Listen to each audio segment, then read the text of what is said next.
Bismillahirrahmanirrahim. Assalamualaikum warahmatullahi wabarakatuh.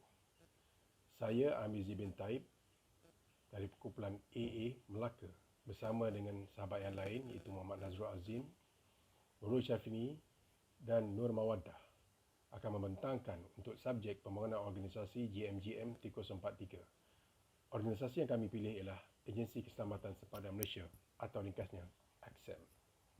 Dalam memastikan keberkesanan pembangunan sumber manusia dalam sesebuah organisasi, ianya dinilai berdasarkan kecemerlangan prestasi yang ditonjolkan oleh anggota kerja.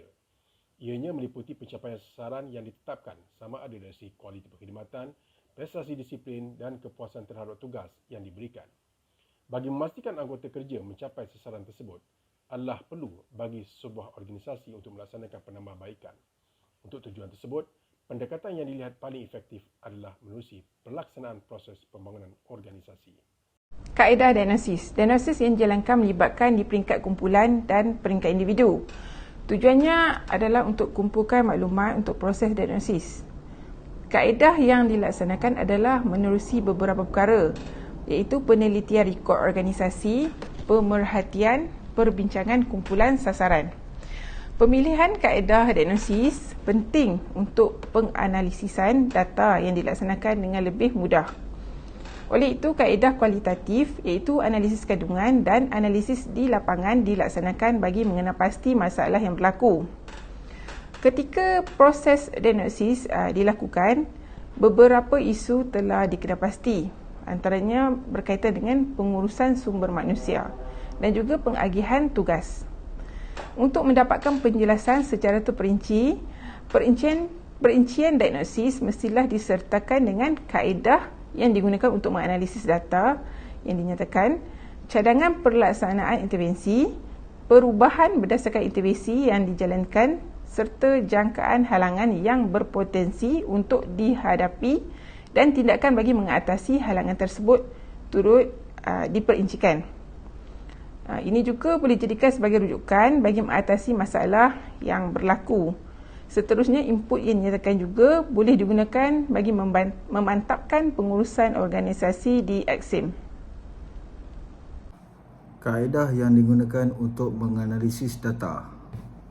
Dalam proses penganalisian data, kaedah kualitatif iaitu analisis kandungan dan analisis di lapangan dilaksanakan. Dengan itu, untuk tujuan penganalisian data, ianya dilakukan berdasarkan pemerhatian yang dibuat.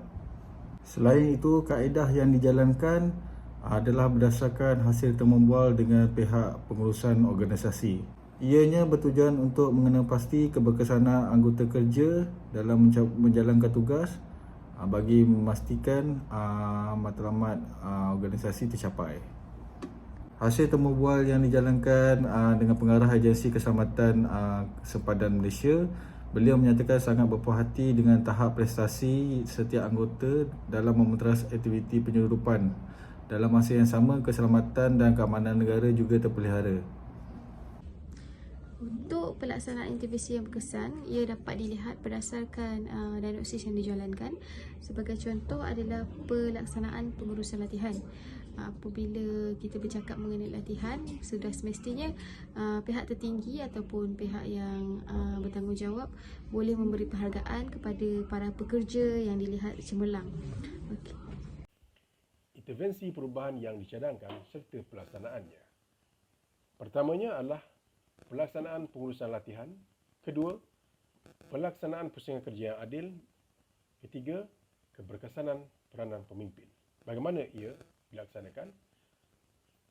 Dengan cara mengamalkan cara komunikasi yang efektif, menunjukkan keprihatinan terhadap pelbagai aspek seperti kemanusiaan, budaya dan kepercayaan orang lain, membuat keputusan dengan adanya pertimbangan yang logik dan mempunyai wawasan yang jelas.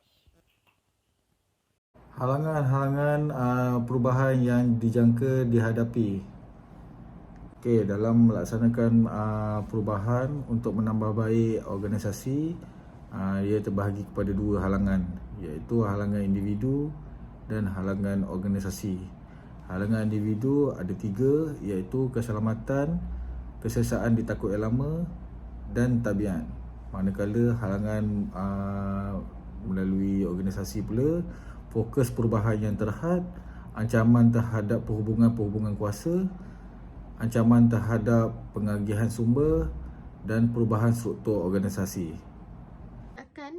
Apabila kita berhadapan dengan perubahan intervensi, yang dapat dilakukan adalah memberi galakan ataupun sokongan kepada semua pekerja apabila berlakunya perubahan. Kemudian sentiasa menyediakan kelengkapan ataupun sistem yang kukuh dan mencukupi. Seterusnya meningkatkan motivasi dalam kalangan pekerja.